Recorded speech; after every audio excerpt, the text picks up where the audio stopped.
everyone, welcome back to another episode of Palm Springs Unwrapped. As you all know, I have now moved up to the high desert to Joshua Tree, so we thought we'd kick off this episode at one of the iconic landmarks here in Joshua Tree, and that is this outdoor art museum done by the artist Noah Purefoy, born in 1917. Created this outdoor art museum from 1989 to 2004 when he passed away. Right now we're sitting in the art piece called the White House. We're going to show you a little bit of the 100 different pieces here on the 10 acres of desert land throughout the episode. But first, we're kicking off this first segment here in the high desert with an incredible artist named Rose teaching us how to do some sun printing. Here's a look.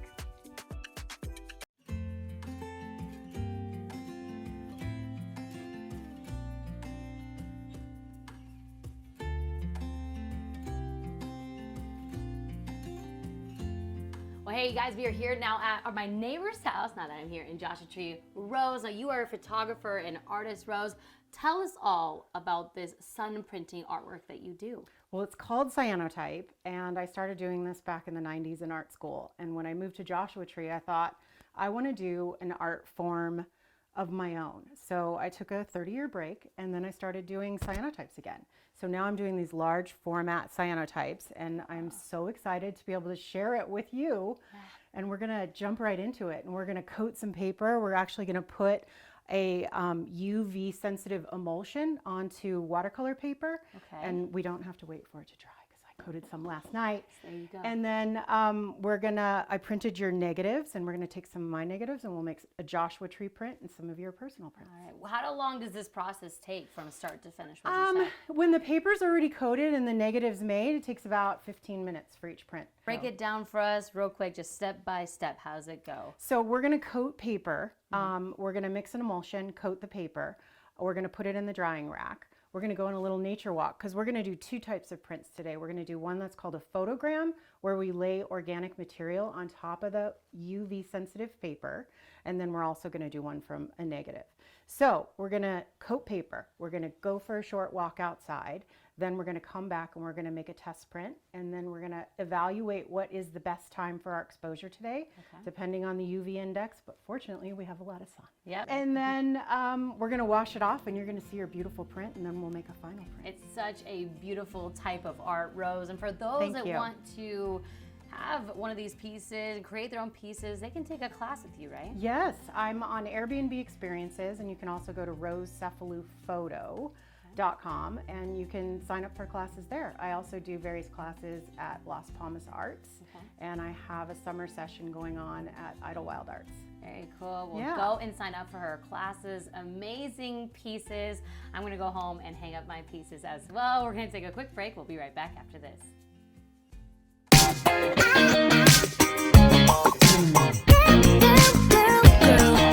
Girl.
Hi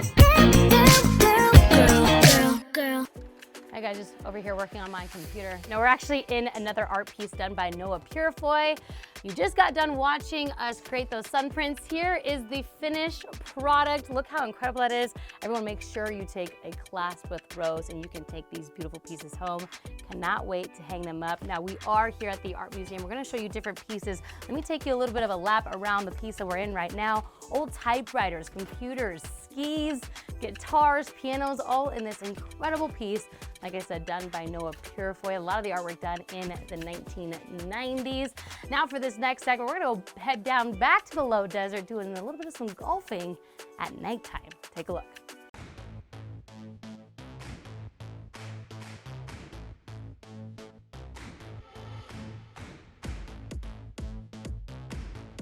Hey everyone, we are here at the Indian Wells Golf Resort. 4 shots in the night, and here to tell us all about this incredible event is Ben Rodney.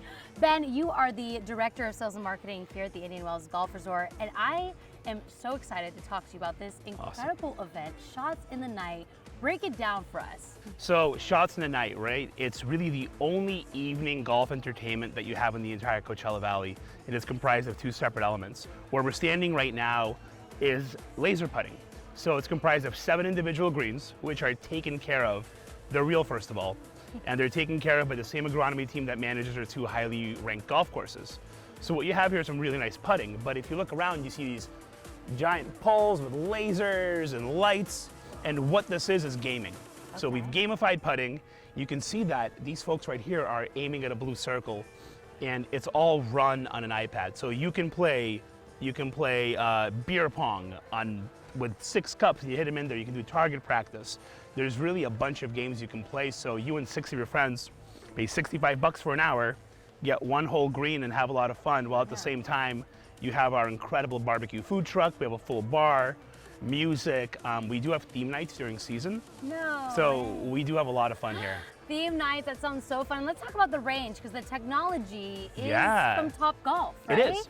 So Top Tracer is our driving range, and that is Top Golf's technology. And it's really made for an actual golf club's driving range. So you have a 22-inch monitor, so when you strike the ball, it tracks the ball flight, the ball speed.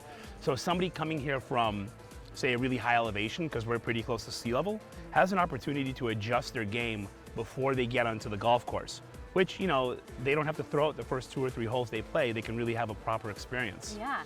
I love it because there's a lot of different games you can play too. Yeah, so it's Shots of the Night is comprised of everything you see here: the laser putting, the Top Tracer driving range, the food truck, and all the bars. And we do a ton of group activities here. As you can see, we're located on the Indian Wells campus between the Renaissance Esmeralda, the Hyatt Regency, the Miramonte Resort, and the Indian Wells Resort Hotel. Yeah. So this is a great option for all those guests to come out here, have fun, whether they're families or whether they're buddies' golf trips. We really cater to everybody. It is so beautiful, the space that we're in right now. And you said it can house 1,500 people in this area. We can do events up to 1,500 people. We did a couple of 500-person events this season, and we're really looking to get the word out that we can do this. We have a team of hospitality professionals that running this place. We have PGA pros.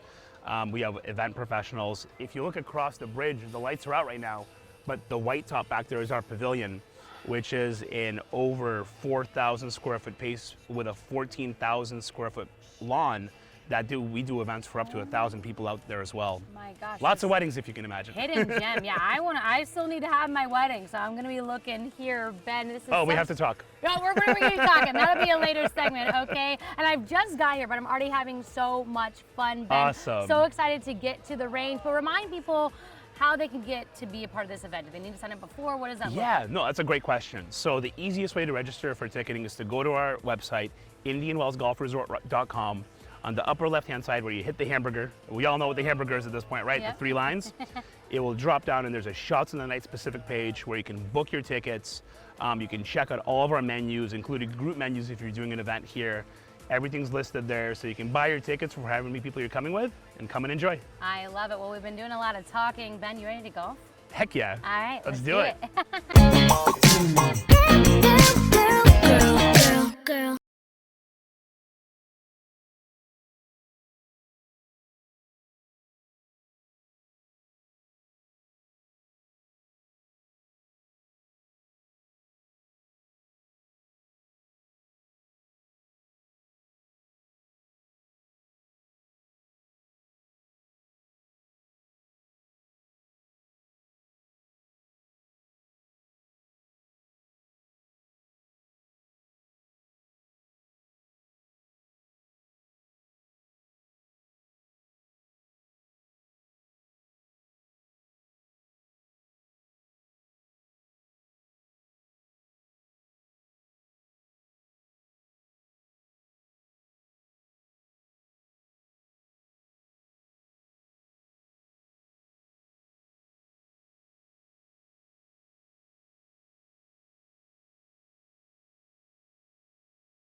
Tally, we are here at the golf course because viewers might not know, but you played golf in Chicago, D1.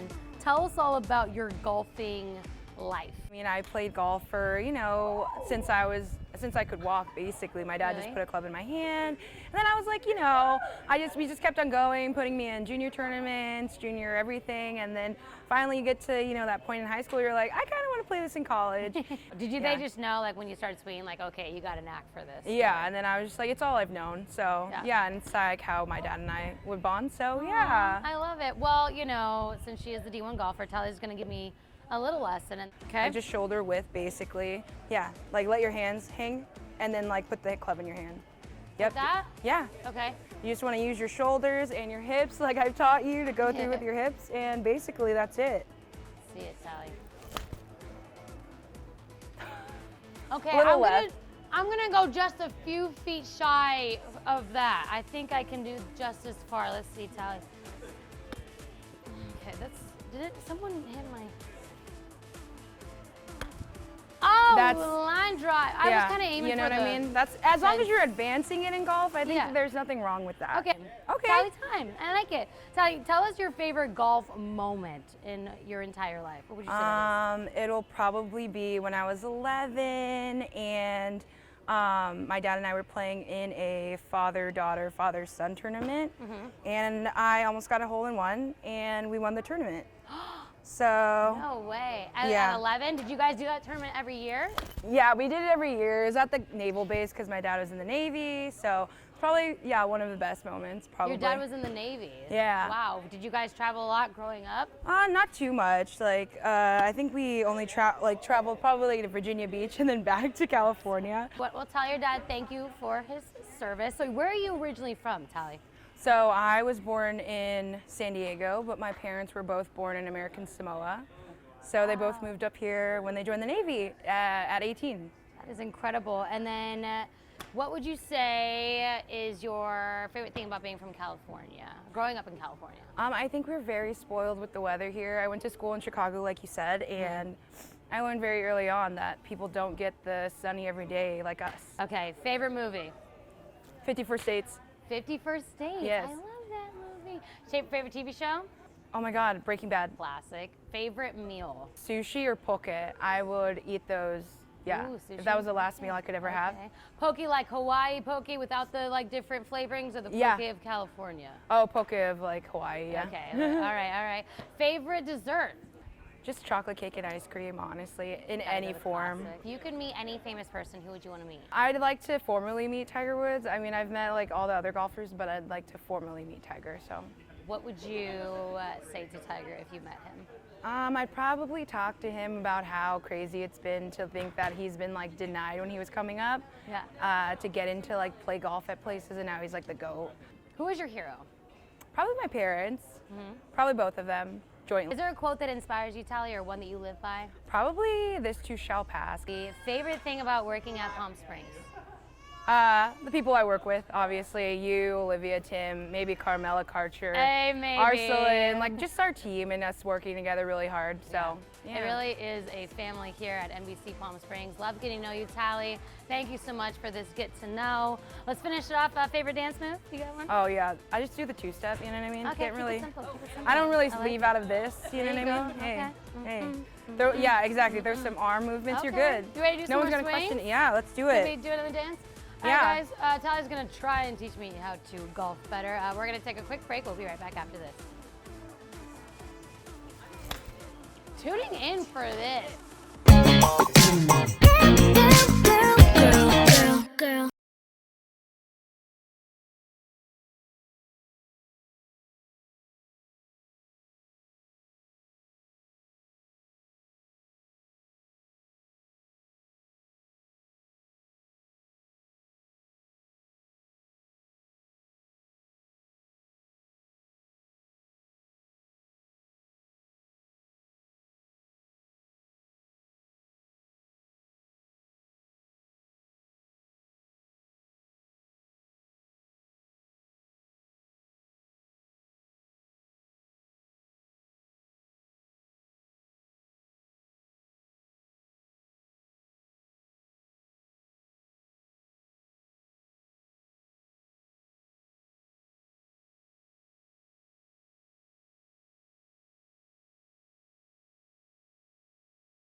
Hi everyone, welcome back to the show. This is another piece done by the incredible Noah Purify. If you're just tuning in, we are here up in the high desert at this outdoor art museum with 100 different pieces. It was built in 1989 to 2004. We might be wrapping up the show, but before that, we're going over to the Cultural Center where they're gonna start showing some classic old movies. Let's go talk to Lauren.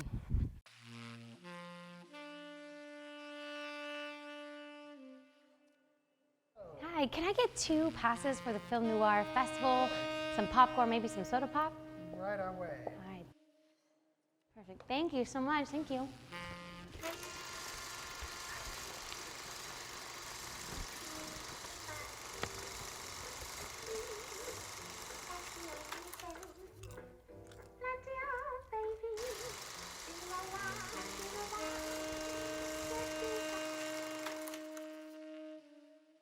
All right, we are now here in the projection booth. You just saw the Film Noir happening there right behind us, and joining us is Lauren, the programming director.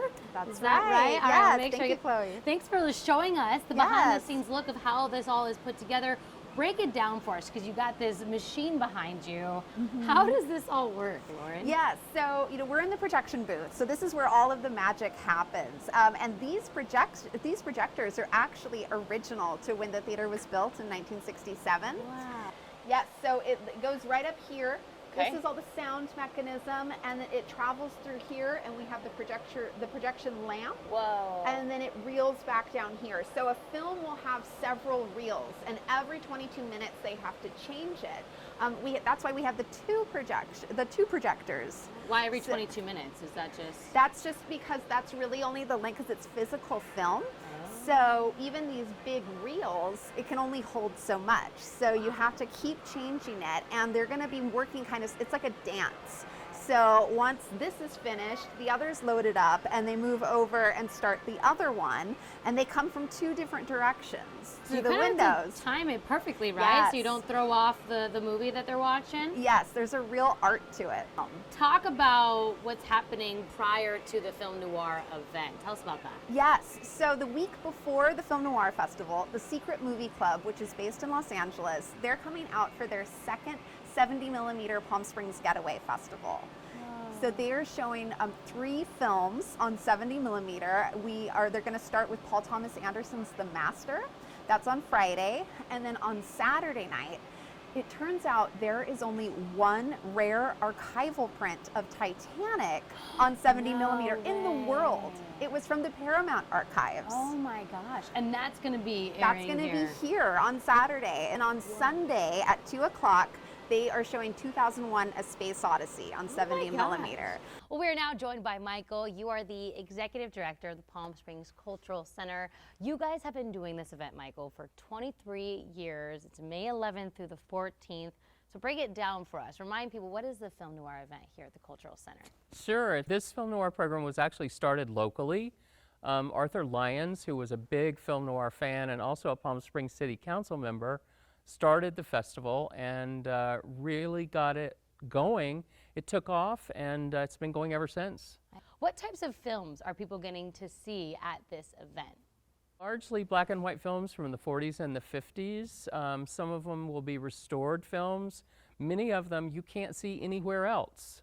So they're not streaming, they're not on any of the cable channels. This is really the only opportunity people will have to see some of these films. You talk about the 35mm. For those that don't know movie language or film language, what does that mean, Michael? We'll be doing several films that are actually going to be in 35mm. And what that means is it's really film. Nowadays everything's digital, but back in the day you had either 70mm film or 35mm film. So we're going to be doing reels about this big. Whoa. And takes 3 or 4 of those reels per film. To show a film. Lauren, thank you so much for giving us a behind-the-scenes look. Where can we go for more information about this event? You can go to our website at psculturalcenter.org. All right, are tickets selling out, or what are the tickets? Tickets are going fast, okay. But so we do recommend everybody check it out as soon as possible. All right, awesome. Get your tickets, guys. Come check out the Film Noir. It's so incredible just getting to see it playing in the background. I'm going to learn more about this camera stuff, how this all works. So we're going to take a quick break. We'll be right back after this.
shadows gather all around me.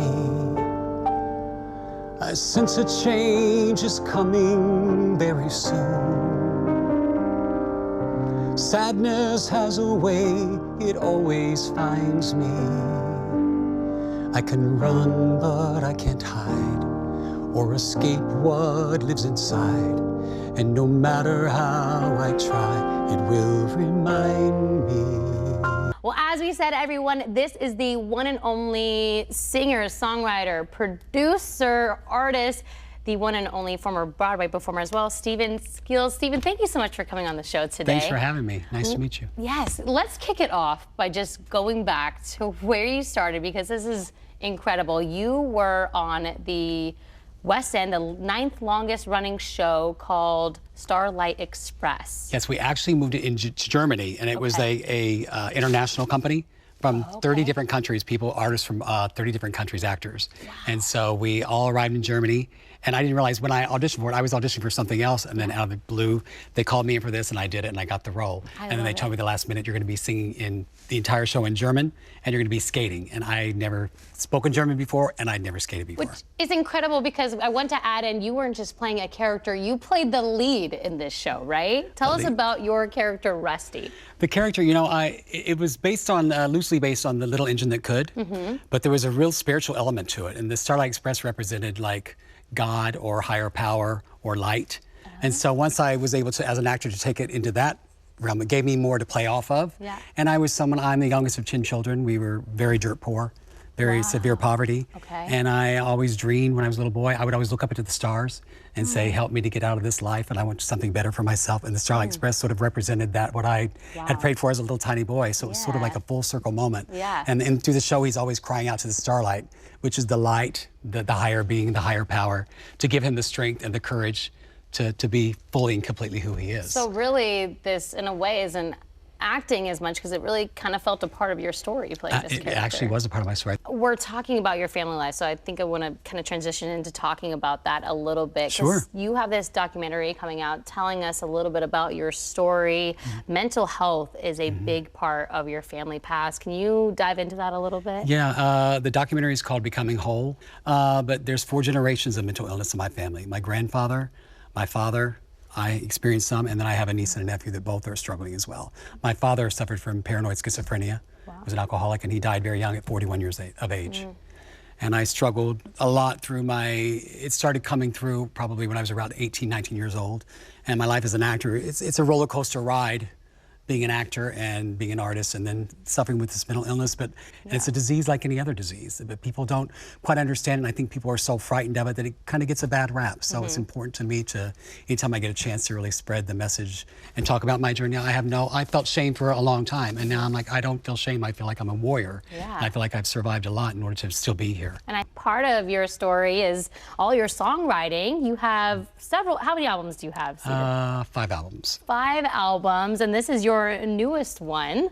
Tell us a little bit about this newest album. I started writing this during the pandemic, and I knew that I needed to do something creative, because after we got into like month 3 and 4, I'm like, I don't know when's this ever gonna end. And so I have a co-producer, and we were able to produce a lot of the tracks through Zoom. We would get on the phone, and I would, we'd do some piano playing, then we'd add guitars and that sort of thing. And then right towards the very end of that year, I went into a recording studio. He was in his booth, I was in another booth, so we didn't even meet each other eye to eye for a solid year. We wrote and recorded the entire album during that time. Well, I'm so excited for people to hear this. Steven, where can people go for more information about you? The best way is go to my website, stevenskeels.com. That's STEVENSKEELS.com. And you can find all information about my upcoming performances, my albums, my past, my future. There you go, your whole story. I'm looking forward to those future performances. Steven, thank you so much. Thank you so much for having me.